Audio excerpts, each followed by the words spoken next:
Good morning friends. So welcome to the prelims booster session. सारे topics को पहले हिंदी में डिस्कशन करते हैं, फिर उसके बाद सारे टॉपिक्स को इंग्लिश में डिस्कशन करेंगे। तो सबसे पहले हिंदी में डिस्कशन शुरू करते हैं। तो पहला टॉपिक हमारा है special credit linked capital subsidy scheme. तो इस स्कीम को जो है यूनियन मिनिस्ट्री ऑफ MSMEs, जो आपका micro small and medium enterprises की मिनिस्ट्री है, उन्होंने इसको सर्विसेज सेक्टर में भी लॉन्च कर दिया है गुवाहाटी में मतलब नॉर्थ ईस्ट रीजन के लिए स्पेसिफिकली जो है इस स्कीम को लॉन्च किया गया है। बट ऑफ कोर्स ये स्कीम स्पेसिफिकली सिर्फ नॉर्थ ईस्ट रीजन में ही नहीं रहेगी, इसको ऑल ओवर इंडिया लेवल पर भी जो है वो बेनिफिट्स मिलेंगे। ठीक है, तो अब इसको लॉन्च तो गुवाहाटी में किया है और ये स्कीम क्या कह रही है कि अगर कोई अपना सर्विसेज सेक्टर में कोई कंपनी है या कोई एंटरप्राइज है जो कि MSME है, तो उसको अगर अपने आप को अपनी जो है टेक्नोलॉजी को अपग्रेड करना है, प्लांट एंड मशीनरी खरीदनी है, सर्विस इक्विपमेंट खरीदने हैं, तो गवर्नमेंट की तरफ से 25% कैपिटल सब्सिडी दी जाएगी। मैक्सिमम लिमिट लगाई है इस पर 1 करोड़ रुपए की, कि इससे ऊपर ऑफकोर्स नहीं मिलेगी। अब आप 100 करोड़ की कोई मशीनरी ले लोगे तो ऐसा नहीं कि आपको 25 करोड़ रुपए की सब्सिडी मिल जाएगी। तो मैक्सिमम लिमिट 1 करोड़ है, बट 25% तक आपको कैपिटल सब्सिडी मिल सकती है। अब ये जो स्कीम है आपकी special credit link subsidy scheme, capital subsidy scheme, ये एक और बहुत ही अम्ब्रेला स्कीम है, credit link capital subsidy scheme. अब इसके अंदर क्या होता है, अलग अलग आपके प्रोडक्ट्स को आइडेंटिफाई किया जाता है कि उनके, समझ लो जैसे एग्जांपल ले लेते हैं रबड़। तो रबड़ की अगर इंडस्ट्री है तो उसके उसके लिए इसी credit link capital subsidy scheme उनके लिए लाई जाएगी। और उसमें कहा जाएगा कि जो रबड़ की इंडस्ट्री में जो लोग MSMEs काम कर रहे हैं, अगर वो अपनी टेक्नोलॉजी को एडवांस करना चाहते हैं, अपनी प्लांट एंड मशीनरी को अपग्रेड करना चाहते हैं, तो गवर्नमेंट उनको हेल्प करने वाली है। ठीक है, तो ये एक तरह से एक अम्ब्रेला स्कीम है। उसके अंदर जो सर्विसेज सेक्टर की स्कीम है वो ये है special credit linked capital subsidy scheme for services sector, जिसको अब गुवाहाटी में लॉन्च किया गया है। ठीक है, तो ऑब्जेक्टिव सिर्फ सिंपल सा इतना ही ऑब्जेक्टिव है कि जो MSMEs हैं वो पुरानी टेक्नोलॉजी पर ना डिपेंडेंट रहें, न्यू टेक्नोलॉजी, इंप्रूव टेक्नोलॉजी की तरफ मूव करें, plant and machinery state of the art technology को वो अडॉप्ट कर सके। ठीक है, तो नेक्स्ट टॉपिक देखते हैं जो कि है process of repealing a law. तो PM मोदी ने आपको पता है कि अनाउंस किया है कि जो फार्म लॉज है उसको रिपील किया जाएगा। तो किसी भी लॉ को कैसे रिपील किया जाता है इंडिया में, तो उसको जो है पार्लियामेंट रिपील कर सकती है। ठीक है, तो या तो क्या होता है कि आपका कोई लॉ अगर एग्जिस्टिंग लॉ है तो उसको अगर आपको रिपील रिपील मतलब क्या होता है, ख़त्म करना। ठीक है, तो रिपील अगर आपको करना हो किसी भी लॉ को, तो या तो पार्लियामेंट में एक और लॉ लेके आओ कि जो हमने पहले लॉ बनाया था उसको हम ख़त्म कर रहे हैं। ठीक है, या फिर क्या होता है, कई जो लॉ होते हैं उनके अंदर सनसेट क्लॉज होता है। सनसेट क्लॉज का मतलब क्या होता है, एक्सपायरी डेट।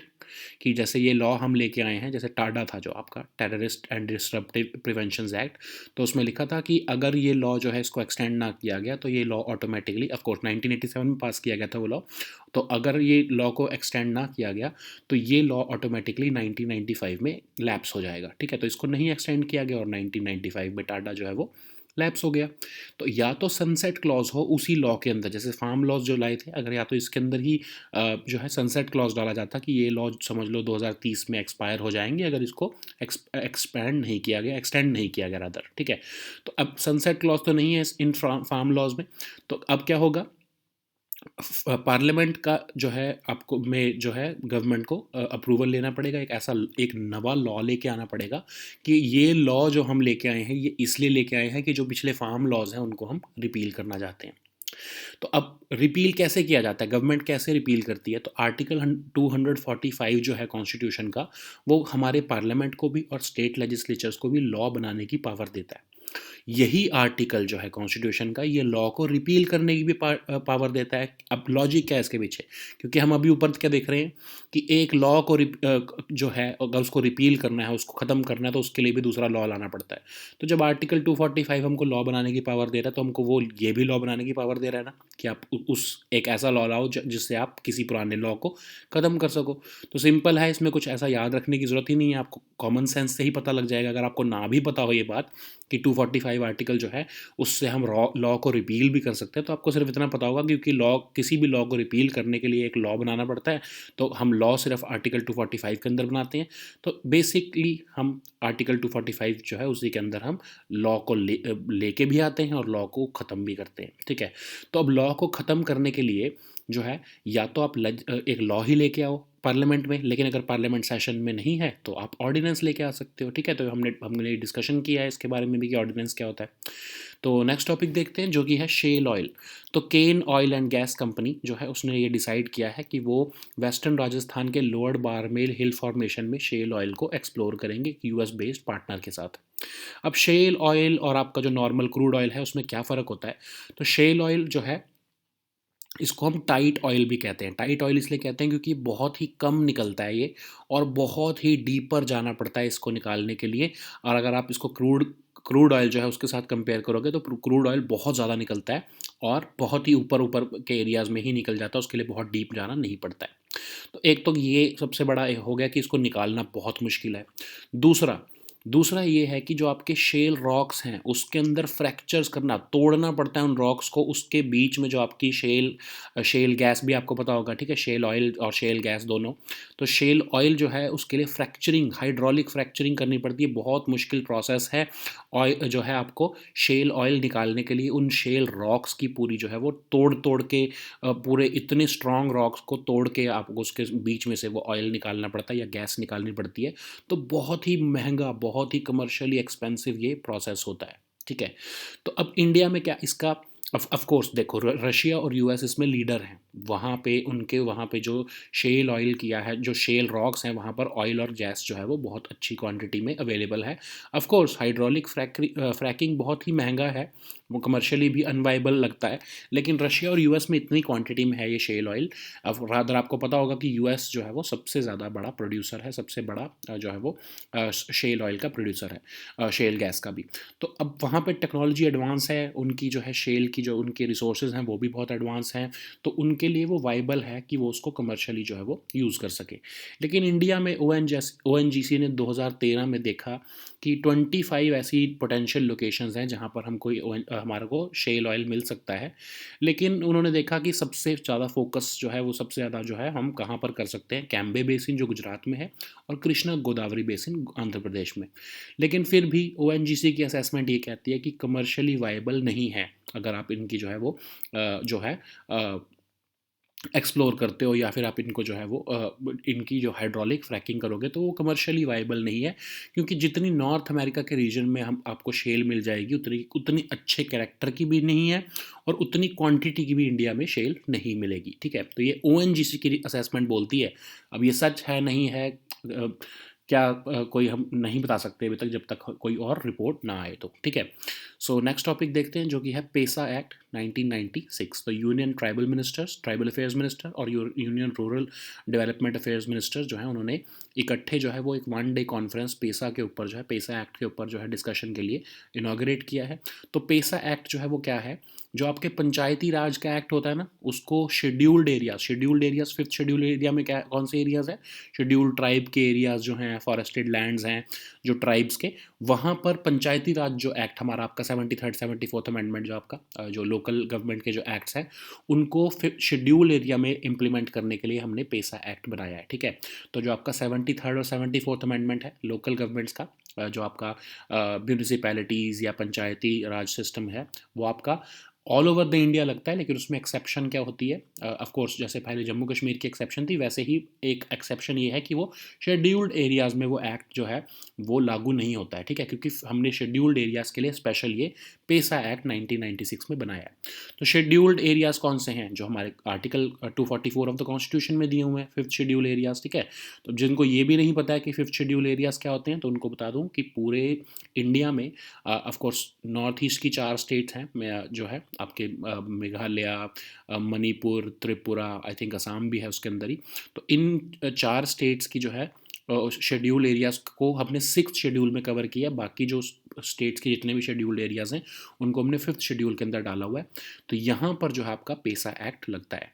तो पेसा एक्ट जो है आपके जो शेड्यूल्ड एरियाज़ में जो आपके पंचायती राज सिस्टम है उसको बनाना चाहता है, ये उसको जो है सेल्फ गवर्निंग नेचर देना चाहता है।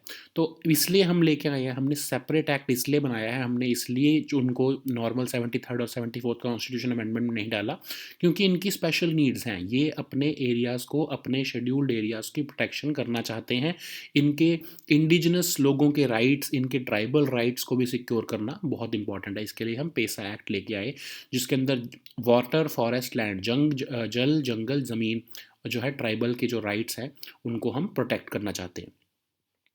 अब ये एक्ट 1996 में बनाया गया, इसके अंदर कुछ प्रोविजंस हैं, जैसे कि ये कहा गया है कि ग्राम सभा की परमिशन लेना बहुत इंपॉर्टेंट है। आप अगर कोई माइनिंग लीज देना चाहते हो, ठीक है, माइनिंग देना चाहते हो लीज अगर किसी कंपनी को या कुछ भी, तो गवर्नमेंट ऑफ इंडिया भी जो है या स्टेट गवर्नमेंट डायरेक्टली नहीं ले सकती अगर ग्राम सभा उस शेड्यूल्ड एरिया की जो है वो उसका परमिशन नहीं देती है। तो ठीक है, हमने इसलिए ये एक्ट लेके आए हैं कि हम उनके जो है ट्राइबल एरियाज़ के customs, local customs, religious practice या उनके ट्रेडिशनल प्रैक्टिसेस जो हैं कम्युनिटी रिसोर्सेज को प्रोटेक्ट करने की, उनको हम जो है इन सारे ट्रेडिशनल प्रैक्टिसेस को हम भी प्रोटेक्ट कर सकें। ठीक है, इसलिए हम ये पेसा एक्ट लेके आए हैं। इसीलिए हमने उनको नॉर्मल 73rd और 74th अमेंडमेंट में नहीं डाला, इसलिए इनके लिए हम एक सेपरेट ही एक्ट लेके आए हैं। ठीक है, नेक्स्ट टॉपिक देखते हैं जो कि है शक्ति। तो एक एडवांस्ड इलेक्ट्रॉनिक वॉरफेयर सिस्टम है शक्ति, जिसको डीआरडीओ की एक लैब ने बनाया है। अब ये इसका शक्ति का मोटिव क्या है कि जो आपके वॉरशिप्स होती हैं या आपके नेवल एसेट्स होते हैं उसके जो रडार होते हैं उसको जैम करना। ठीक है, ये शक्ति ऐसा सिस्टम है जो आपकी वॉरशिप पे लगा होगा। ये इंटरसेप्ट करेगा, डिटेक्ट करेगा, क्लासीफाई करेगा, आइडेंटिफाई करेगा, और अगर इसको लगा कि सामने वाली वॉरशिप जो है उसके अंदर रडार लगे हुए हैं या फिर एंटी शिप मिसाइल्स लगे हुए हैं, तो उनको ये एक तरह से इंटरसेप्ट करेगा और उनके रडार्स को जैम भी कर देगा, और उनके जो मिसाइल्स हमारी तरफ आ रहे होंगे उसको भी एक तरह से जैम करने का ये काम करेगा। ठीक है, इसके अंदर इलेक्ट्रॉनिक काउंटर मेजर लगा होता है। इलेक्ट्रॉनिक काउंटर मेजर क्या होता है, जिससे कि एक्यूरेट डायरेक्शन और इंटरसेप्शन ऑफ मॉडर्न रडार्स पता लगती है हमें। ठीक है, कि किस जगह पर उस शिप की किस जगह पर या उस नेवल एसेट की किस जगह पर रडार लगा है, या फिर उस सामने वाले आते हुए मिसाइल के किस जगह पर रडार लगा हुआ है, उसको ये जैम करने के लिए इलेक्ट्रॉनिक काउंटर मेजर जो है वो सिस्टम जो है वो चाहिए होता है। ठीक है, वो इस शक्ति में जो है आपके सिस्टम में लगा हुआ है ये ईसीएम, और इस पूरे सिस्टम को, शक्ति सिस्टम को अभी हम आईएनएस विशाखापट्टनम में लगा चुके हैं, और इसको हम अपने indigenous aircraft carrier INS Vikrant में भी लगा रहे हैं। ठीक है, अब आने वाले टाइम में और भी शिप्स में लग जाएगा ऑफ कोर्स, ये जितने भी हमारे आपकी वॉरशिप्स हैं वहाँ पर इसको ऑफ कोर्स लगा ही देंगे। ठीक है, नेक्स्ट टॉपिक देखते हैं जो कि है ज़रकॉन मिसाइल। तो ये रशिया ने एक हाइपरसोनिक क्रूज मिसाइल टेस्ट किया है ज़रकॉन, और जो है ये प्रेसिडेंट व्लादिमीर पुतिन का एक बहुत ही एम्बिशियस प्रोजेक्ट है कि हाइपरसोनिक क्रूज मिसाइल्स बनाना चाहते हैं रशिया, क्योंकि एक आर्म्स रेस चल रही है यूएस के साथ। और अब जो है पहले हम क्रूज मिसाइल्स में पे गए, फिर हम sonic speed, super sonic speed, सब सोनिक स्पीड, अब हम हाइपर सोनिक स्पीड पर आ चुके हैं। मतलब जो 5 times the speed of sound जो होता है, 5 मैक से ऊपर की जो स्पीड होती है उसको हम हाइपर सोनिक जो है वो स्पीड कहते हैं। तो इतनी ज़्यादा हाई स्पीड का मतलब क्या हुआ कि आपका जो मिसाइल निकलेगा, ये आपका ज़रकॉन हाइपरसोनिक क्रूज मिसाइल, वो इतनी तेज़ी से जा रहा है कि उसको ट्रैक करना बहुत मुश्किल है, उसको इंटरसेप्ट करना बड़ा मुश्किल है। लेकिन क्योंकि वो क्रूज मिसाइल है और हाइपरसोनिक स्पीड तो चलो उसके पास है ही, लेकिन वो क्रूज मिसाइल है तो उसकी मैन्यूवरेबिलिटी भी बहुत अच्छी है। मैन्यूवरेबिलिटी मतलब उसको कहीं भी मोड़ना, कितनी भी जगह उसको जो है वो उसको आप मैनेज कर सकते हो। उसको अगर समझ लो एक सांप की तरह, अगर मैं आपको एक एग्जांपल दूं कि आप उसको एक सांप की तरह बिल्कुल आप अपना मैनेज करके भेज सकते हो किसी भी एरिया में। कहीं पे भी उसको मोड़ लिया, कितना मोड़ना है, पूरा जो उसकी मैन्यूवरेबिलिटी है उसको आप कंट्रोल कर सकते हो, क्योंकि वो क्रूज मिसाइल है। ठीक है, बैलिस्टिक मिसाइल की मैन्यूवरेबिलिटी नहीं होती ना उतनी, क्योंकि जो है वो तो एक तरह से गुलेल की तरह चलता है, लेकिन क्रूज मिसाइल क्योंकि एक रॉकेट की तरह चलता है तो इसलिए उसकी मैन्यूवरेबिलिटी ज़्यादा होती है। ठीक है, तो अब हाइपरसोनिक डिलीवरी सिस्टम क्या होता है, जो भी 5 मैक से ऊपर की स्पीड है उसको हम हाइपरसोनिक स्पीड कहते हैं, और ये एक बैलिस्टिक मिसाइल भी हो सकता है और ये क्रूज मिसाइल भी हो सकता है। जो रशिया ने टेस्ट किया ज़रकॉन, ये एक क्रूज मिसाइल है। ठीक है, अब इसमें रिस्क क्या क्या इन्वॉल्व है, हाइपरसोनिक अगर हम वेपन्स बनाएंगे तो इसमें रिस्क क्या इन्वॉल्व है। एक तो मिस परसेप्शन और मिस कैलकुलेशन का रिस्क है, क्योंकि सामने ये जो आपका हाइपरसोनिक स्पीड इतनी ज़्यादा हाई स्पीड है कि समझ लो, एग्जांपल लेते हैं हम। ठीक है, अब हम इंडिया और चाइना का एग्जांपल लेके चलते हैं। तो चाइना ने या इंडिया ने, अब इंडिया का एग्जांपल ले लो कि इंडिया ने कोई हाइपरसोनिक स्पीड जो है वाला मिसाइल जो है वो लॉन्च किया। अब जो है उससे मिस परसेप्शन या मिस कैलकुलेशन हो सकती है। ठीक है, क्योंकि चाइना को ऐसा लगेगा कि वहाँ से मिसाइल जो है वो लॉन्च हो चुका है और वो इतनी तेज़ी से हमारे ऊपर अटैक करने आ रहा है, चाहे वो हमने मिसाइल ना लॉन्च किया हो, चाहे हमारा कोई व्हीकल हो, वो हमने कुछ अपना व्हीकल लॉन्च किया हो, लेकिन चाइना ने अगर उसको परसेप्शन ले लिया कि वो कोई मिसाइल आ रहा है, तो चाइना भी अपनी तरफ से एक हाइपरसोनिक मिसाइल हमारे ऊपर लॉन्च कर देगा, ठीक है। तो क्योंकि इसकी स्पीड इतनी ज़्यादा है, तो मिसपरसेप्शन में हम मतलब हमको टाइम ही नहीं मिलेगा ये कैलकुलेट करने का कि क्या वो सच में जो कोई जो है वो मिसाइल आ रहा है या फिर वो कुछ और चीज़ है, ठीक है। तो मतलब हमारे पास टाइम नहीं है ये बात भी करने का, ये इंडिया को चाइना से कंफर्म करने का या चाइना को इंडिया से कंफर्म करने का कि कौन सा वेपन सिस्टम जो है वो आपने छोड़ा है, वो क्या वो कोई वेपन है या वो कोई एक व्हीकल है, ठीक है। कई बार क्या होता है कि हाइपरसोनिक जो है हमने सिविलियन एयरक्राफ्ट में भी टेस्टिंग कर रहे हैं हम, ठीक है, कि हम सिविलियन एयरक्राफ्ट में भी टेस्ट कर रहे हैं, लेकिन अब समझ लो वही चाइना ने अगर ये मिस इंटरप्रेट कर लिया कि वो जो सिविलियन एयरक्राफ्ट जो हमने असल में भेजा है वो सिविलियन एयरक्राफ्ट नहीं है, वो एक मिसाइल है, तो एक मिस परसेप्शन की स्थिति भी आ सकती है, ठीक है। अभी सोचने में आपको लग रहा होगा कि ऐसा कैसे हो सकता है, बट ऐसा हुआ है, कोल्ड वॉर के टाइम पे ऐसा होता था कि मिस परसेप्शन को रोकने के लिए जो है रशिया और यूएस हमेशा हॉटलाइन पे रहते थे कि वो एक दूसरे से हमेशा टच में रहते थे कि कभी भी ऐसा ना हो कि एक सिर्फ मिस परसेप्शन के चक्कर में वॉर की सिचुएशन आ जाए, ठीक है। अब दूसरा है आर्म्स रेस। दूसरा सबसे बड़ा क्या है कि रशिया अगर ऐसे वेपन बना रहा है तो आपको लगता है कि चाइना और जो है यूएस जो है वो पीछे रहेंगे, या फिर even for that matter India भी पीछे रहेगा। तो एक आर्म्स रेस शुरू हो जाएगी और ये इसका कोई भी एंड नहीं है, ये एक इंस्टेबिलिटी लेके आएगी पूरे वर्ल्ड में, ठीक है। तीसरी सबसे जो इसकी बुरी सिचुएशन है, जो सबसे बड़ा इसका रिस्क है, वो ये है कि इस आर्म्स रेस को हम स्पेस में भी ले जाएंगे, आउटर स्पेस में भी। आउटर स्पेस में भी हम अपने जो है, जैसे अब आपको पता होगा कि जो है एक एंटी सैटेलाइट जो है टेस्ट किया है अभी रशिया ने, वो भी जो है अब एक तरह से क्या है कि एक सैटेलाइट को आपने नीचे से अटैक कर दिया और अपनी ही सैटेलाइट को आपने नीचे से अटैक करके उसको डिस्ट्रॉय कर दिया। इससे आपने मैसेज क्या दिया दुश्मनों को कि अपनी दुश्मन कंट्रीज़ को, अब जैसे हमने इंडिया ने भी किया था, अपनी ही मिसाइल को हमने अपनी ही सैटेलाइट को टारगेट करके एक मिसाइल से, एसैट मिसाइल से हमने उसको तोड़ दिया, ठीक है, हवा में ही न्यूट्रलाइज कर दिया। तो हमने चाइना को क्या एग्जाम्पल दिखाया या पाकिस्तान को हमने क्या एग्जाम्पल दिखाया कि ऐसा हम सिर्फ अगर अपनी के साथ कर रहे हैं तो तुम्हारी के साथ भी कर सकते हैं, तुम्हारी कम्युनिकेशन को भी हम जो है वो तोड़ सकते हैं। तो ये अब हाइपरसोनिक अगर हम वेपन सिस्टम्स को आउटर स्पेस में ले जाएंगे तो उसका तो फिर वहाँ पर भी एक आर्म्स रेस शुरू हो जाएगी, और आउटर स्पेस जो है जो अभी तक पीसफुल रहा है वहाँ पर भी जो है ये सिचुएशन जो है वॉर वाली जनरेट हो जाएगी, ठीक है। वहाँ पर भी ये आर्म्स रेस इंस्टेबिलिटी शुरू हो जाएगी। नेक्स्ट टॉपिक देखते हैं जो कि है section 7 of the POCSO act.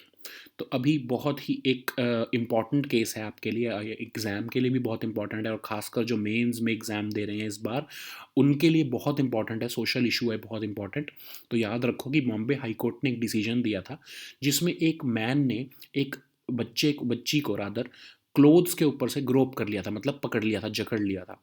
तो बॉम्बे हाई कोर्ट ने क्या बोला कि क्योंकि कपड़ों के ऊपर से ही जकड़ा है तो इसलिए ये एक सेक्सुअल ऑफेंस नहीं है। लेकिन अब सुप्रीम कोर्ट ने बॉम्बे हाई कोर्ट के उस ऑर्डर को क्वैश करते हुए बोला है कि स्किन से स्किन कांटेक्ट चाहे ना भी हुआ हो, लेकिन सेक्शन 7 कहता है कि सेक्सुअल इंटेंट तो थी ना उसकी, उस पर्सन की जिसने बच्चे को ऊपर से पकड़ लिया हो, उसकी चाहे उसने स्किन जो है वो टच ना किया हो, चाहे उसने जो है वो पेनिट्रेशन ना की हो, लेकिन उसकी जो इंटेंट है वो भी जो है वो गलत थी। इसलिए हम सेक्शन 7 जो है उसमें सिर्फ इसलिए कि उसने स्किन से स्किन टच नहीं की, अपनी और बच्चे की कोई स्किन को टच नहीं किया, इसलिए हम उसको बेनिफिट ऑफ डाउट या फिर उसको हम एक ऐसी सिर्फ डेफिनेशन का बेनिफिट नहीं दे सकते, क्योंकि हमको ये दिख रहा है कि उसकी इंटेंट अच्छी नहीं थी, उसकी इंटेंट बच्चे के खिलाफ सेक्शुअल थी, ठीक है। तो अब ये सुप्रीम कोर्ट ने इस ऑर्डर को क्वैश कर दिया है जो बॉम्बे हाई कोर्ट ने दिया था। तो पॉक्सो एक्ट भी देख लेते हैं क्या है। पॉक्सो एक्ट जो है वो बच्चों की जो है बच्चों को सेक्सुअल ऑफेंसेस से और सेक्सुअल असॉल्ट से बचाने के लिए 2012 में बनाया गया था। इसमें कोई भी पर्सन जो 18 साल से कम एज का है उसको बच्चा माना गया है। Different forms of sexual abuse की डेफिनेशन दी गई है इसमें। चाइल्ड पोर्नोग्राफी से रिलेटेड तो बहुत ही स्ट्रिक्ट प्रोविजंस है इसके अंदर। फिर अगर सेक्सुअल अब्यूज़ को जो है वो डेफिनेशन और ज़्यादा ख़तरनाक हो जाती है, बहुत ज़्यादा एग्रेवेट हो जाती है अगर जो बच्चा है, अगर जो विक्टिम है बच्चा, वो अगर मेंटली इल है, या वो किसी फैमिली मेम्बर ने ही उसके साथ सेक्सुअल अब्यूज़ किया है, या पुलिस ऑफिसर ने, या टीचर ने, या डॉक्टर ने, तो उस केस में जो सेक्सुअल असॉल्ट है वो और ज़्यादा डेफिनेशन उसकी एग्रेवेट हो जाती है, और ज़्यादा सज़ा स्ट्रिक्ट हो जाती है, ठीक है। पुलिस को इसमें कहा गया है कि चाइल्ड प्रोटेक्टर्स हैं, तो उनको पॉक्सो एक्ट के अंदर चाइल्ड प्रोटेक्टर्स का रोल जो है वो निभाना है। फिर जो चाइल्ड सेक्सुअल अब्यूज़ के केसेस हैं उसको सिर्फ 1 साल के अंदर अंदर जो है वो डिस्पोज ऑफ करने का इसमें प्रोविज़न है कि जब उसको रिपोर्ट किया गया उस ऑफेंस को पॉक्सो एक्ट के अंदर, तो उसको आपको 1 साल के अंदर अंदर उस पूरे केस को रिजॉल्व कर देना है, ठीक है। 2019 में अमेंडमेंट करके बहुत स्ट्रिक्ट पनिशमेंट्स इस एक्ट के अंदर डाली गई हैं, डेथ पेनल्टी की पनिशमेंट तक भी जो है वो इसमें डाल दी गई है, ठीक है। So now let us see all these topics in English. So the first topic is SCLCSS. So this is the Special Credit Linked Capital Subsidy Scheme, which has been launched by the Union Minister of MSMEs, that is the micro, small and medium enterprises. So this scheme has been launched in Guwahati, and this scheme is providing capital subsidy for the MSMEs working in the services sector, so that they can upgrade their technology and they can update their plant and machinery. So what are the benefits available? So there is a provision that 25% of capital subsidy would be given to them if they are procuring any services related equipment or even plant and machinery. But of course there is a cap of 1 crore rupees, so it doesn't mean that you purchase 100 crore rupees plant and machinery and you would get 25 crores or so. This is not the case, because there is a ceiling of 1 crore rupees. So this scheme, this special credit linked capital subsidy scheme, is a part of a credit linked capital subsidy scheme. So this is an umbrella scheme which which the government has been launching for different products and goods, or even the services sector now. So the guidelines of this credit linked capital subsidy scheme would of course be followed for this SCLCSS scheme also. So the objective of these schemes are to ensure that the MSMEs also adopt new technology, they upgrade near their new technology. That's why the government is helping them in the capital expenses which are required to upgrade the technology. Okay, so now let us see the next topic, which is process of repealing a law. So PM Modi has announced that the government would be repealing the farm laws, which were the contentious 3 farm laws. So how a law is repealed in India? So just for you to remember, the way a law is introduced in the country, that is through parliament or state legislature, through that very same way a law is also repealed in the country also. Okay, so to repeal a law, you require another law. Okay, just remember that. So just to some laws, like in these farm laws, they did not have any expiry date or the sunset clause, but some laws have a sunset clause that like TADA was introduced in 1987, and it was having a sunset clause that if this act is not extended after 1995, this act would cease to exist. So this TADA was not extended after 1995, and it automatically collapsed, or it was relapsed. So it was collapsed, of course. So to repeal a law, you have to pass another law. Okay, because you have to pass a law and you have to repeal a law. The method of making a law comes into picture, and how our parliament and state legislature makes a law. So this article 245 of the constitution provides them the power to do so. So to repeal a law also, because you are requiring a new law to repeal an old law. So this may be getting very confused to you, but just understand, if there is a law, okay, so there is a law called A, you have to repeal it, you have to end it. So you would bring another law, namely B. This B law would be saying that the old law, that is the A law, stands repealed. So the purpose of this B law is only to dissolve or repeal this A law. Okay, so this is basically lawmaking only. So under the article 245 of the constitution, we deal with both introducing of a new law as well as the as well as introducing a law which repeals that old law. Okay, so Article 245 of the Constitution, your basic common sense is saying that it would be dealing with both the laws, the original farm laws as well as the law which would come in the near future to repeal those farm laws. Okay, so there is also there are two ways in which these laws can be repealed. So like you introduce a law, you can introduce a law through a parliament or a state legislature, or in case these legislatures are not in session, then you can issue an ordinance also. So similarly for this process of repealing a law also, you can introduce an ordinance. Okay, that's what some of the farmers are demanding, that because 10 days are pending since the start of the winter session, the government should bring an ordinance to repeal those laws. Only then we would uh, uh, believe the government. Okay, so but the government is saying that it is just a matter of 10 days. We would be bringing a law on 29th November or 30th November, and we would repeal these laws. Okay, so now let us the next topic, which is shale oil. So a company, Cane Oil, has decided that they would partner with a US firm to explore shale oil in lower Bardmail Hill Formation near the western Rajasthan. So what is shale oil and how is it different from the crude oil? So shale oil is also known as tight oil because it is found in only small batches. So it takes a lot of effort to dig out this shale oil, and we have to dig a lot deeper. And as if we compare it with crude oil, the in to get the crude deposits, we don't have to dig that much deeper as if we compare it with shale oil. Okay, and the process of obtaining this shale oil and gas is also very expensive, very commercially unviable in India even now, and it is very expensive, and as well as it is very difficult. So this hydraulic fracking. So what is this hydraulic fracking? You Because this shale oil is found in the rocks of shale, so you have to break all those rocks through drilling and hydraulic fracking. So after only fracturing those rocks, you get this oil and gas of shale.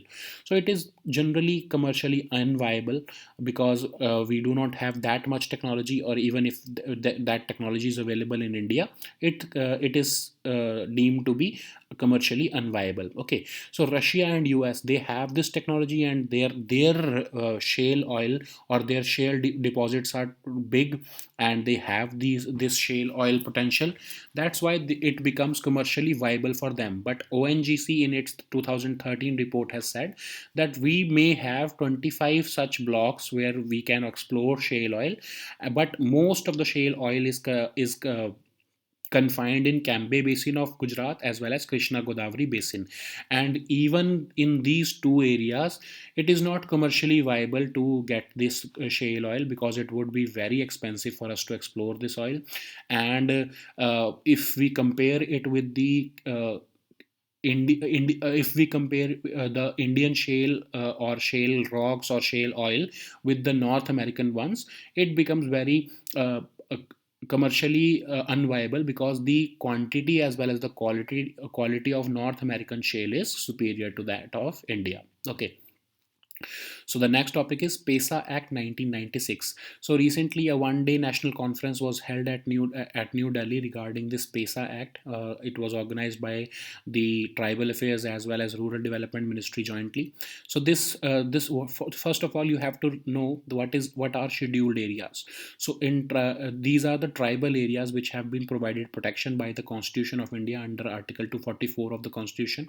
So these fifth schedule areas. So all of the scheduled areas in the country, except in of course Assam, Meghalaya, Tripura, and Manipur, because we have covered the scheduled areas of these four states in sixth schedule of the Constitution. So the fifth schedule pertains to all of the scheduled areas of the entire country, of course, except the six schedule areas. So these PESA Act applies to only the fifth schedule areas, and these scheduled areas are the areas where the tribal people are living, to protect their culture, to protect their customs, religious practices, practices, traditional management practices of uh, preserving the community resources. We have separately brought this law, PESA Act. We have not covered this Panchayati Raj Act of 73rd and 74th Amendment, which applies to all other cities or other parts of the country. That's why we brought this PESA Act separately for the fifth scheduled areas. And this PESA Act is basically providing Gram Panchayat and Panchayati Raj powers to these scheduled areas. This act is saying that if any mining lease is license is required, or availing the community resources of these areas is required by the government of India or as well as the government of states, they have to take the permission or the recommendation of the Gram Sabha of such areas. Without their concurrence, the government cannot explore or the government cannot avail the resources. Okay, so even the management and planning of the minor water bodies in these areas is entrusted to the panchayats, which are formed in these areas. Okay, in these scheduled areas. So now the next topic is Shakti. So Shakti is basically a system which intercepts, detects, classifies, and it helps in jamming of enemy radars. Okay, so it is basically installed on your warships so that you can intercept if any incoming warship of the enemy is having a radar. If the, and this Shakti system would be able to penetrate that radar and jam that radar. If any anti-ship missile is coming towards you, this Shakti system would be able to intercept it, and it would jam the radar which is present on that particular missile so as to prevent your warship. Okay, so this Shakti system has been installed on the INS Vishakhapatnam, as well as the work for installing this system is also being carried out at INS Vikrant. So this system has been developed by DRDO's Hyderabad based lab, and it is also having this electronic countermeasure. So this is the fulcrum of this Shakti system, because this electronic countermeasure helps in finding the accurate direction and interception of the modern radars. Okay, so this because of this particular ECM, we only get we only see where the particular radar is located in a ship, in the enemy ship of course, or in case of an anti-ship missile, we see that this radar is situated in that particular area of that missile, and this Shakti system is able to jam that particular radar so as to save your own ship. Okay, so now let us see the next topic, which is Zircon missile. So this is a hypersonic cruise missile which has been tested by Russia recently, and the Russian president is very elated about it because he believes that hypersonic cruise missiles are the future. This hypersonic speeds are any speeds which are more than 5 times that of speed of sound, that is Mach 5. Any speed which is more than Mach 5 is eligible to be called as hypersonic speed. And this Zircon missile will of course give an edge to Russia in arms race with US. The benefit of this hypersonic delivery system or hypersonic cruise missile, of course, in this case, is that it is very difficult to intercept because of its very high speed, and it is having high maneuverability also. Okay, so because why high maneuverability? Because these cruise missiles have high maneuverability as if we compare it with ballistic missiles. Okay, so those who do not know the difference between ballistic missile and a cruise missile, so cruise missile is basically a rocket. You see that uh, you see how a rocket is launched. The fuel is or the fire is emitting out of that rocket, or a similar model is followed in cruise missile. But in case of a ballistic missile works like a gauntlet. Okay, like a gulail. You launch it with like a gulail, and it goes through a free fall like situation, and but because it travels most of the time in the upper atmosphere or upper troposphere, it travels most of its distance in the space or the lower space, and that's why it is able to uh, to penetrate, or it is able to travel at longer distances. Okay, but cruise missile has a limitation because this cruise missile has to rely on fuel. So there is a limit, only that only such amount of fuel can be loaded in a cruise missile. So they do not generally they do not have very high long ranges as compared to ballistic missiles. Okay, but what are the risks involved in hypersonic systems or hypersonic missiles per se? So the first is that there is a risk of misperception and miscalculation, because this the speed with which this hypersonic missile would be able to strike, let's say Beijing from China, from India, the speed, because of its very high speed, there would be little time for China to think and respond. So there could be a situation where India may not have launched that missile, or someone else may have played foul with it with us. So there is no time for India and China to discuss about a situation. Because of its very high speed, China will also respond. So there is a risk of misperception and miscalculation in moments of crisis. And this also, of course, this once you test this hypersonic missile, like this Russia has tested it, now it will also push China and India to also get into this arms race. So this is a never-ending arms race, which would be started now, and after China, India would also be forced to do it. And of course, if uh, if the funds and the technology allow, Pakistan would also demand that, or try to get these hypersonic cruise missiles. Okay, so there is a never-ending defense spiral, or an arms race that would start because of this hypersonic cruise missile. And the third important risk is that this arms race would also be taken to the outer space level. Currently, we have a peaceful treaty that this outer space should remain peaceful. But if this arms race of these hypersonic weapons, because hypersonic systems, because these hypersonic systems will also be used to travel to outer space. So if these hypersonic systems are weaponized, then there is a risk that the arms race would also start in the outer space sector. Okay, so now let us the next topic, which is Section 7 of the POXO Act. So Supreme Court has recently quashed the Bombay High Court decision. So there was a case regarding Section 7 of the POXO Act, in which the man had groped a child over the clothes of that child.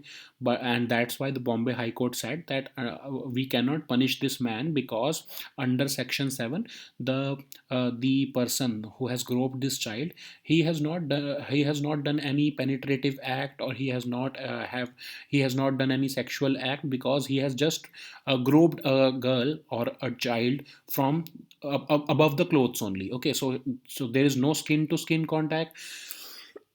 That's why Bombay High Court just did not apply this Section 7 upon that person. Okay, but now the Supreme Court has quashed it, because the Supreme Court is saying that no matter if there was any skin to skin contact or not, but the intent of that person who has groped the child over her clothes was sexual in nature. Okay, so that's why the Supreme Court is saying this Section 7 would apply, because if any person is having sexual intent, no matter if skin to skin contact was there or not, that person is liable to be punished under this Section 7 of POXO Act. Okay, so this particular topic is very important, especially for those people who are giving mains exam this year.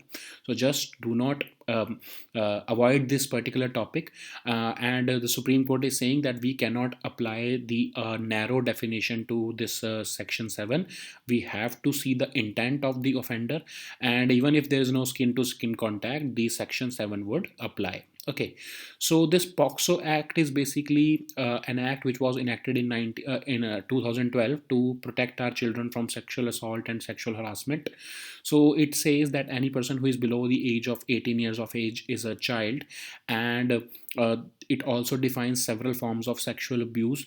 In case a sexual assault is the victim of a sexual assault is a mentally ill child, or a family member has launched the sexual assault, a police officer, teacher, or doctor has launched a sexual assault against a child, in that case the definition of sexual abuse is aggravated, and the circumstances or the punishments level also escalate. in that case. Okay, so in this law, the police is asked, or the police is expected to play the role of child protectors. And this law also says that in that the day from which the offense is reported by the child, uh, within 1 year, the entire case has to be disposed of, so that to prevent the child from further harassment. And in 2019, a death penalty was also introduced as a stringent form of punishment by the government in August 2019. Okay, so these were our topics today. We'll meet next time on Monday now. Until then, goodbye and take care.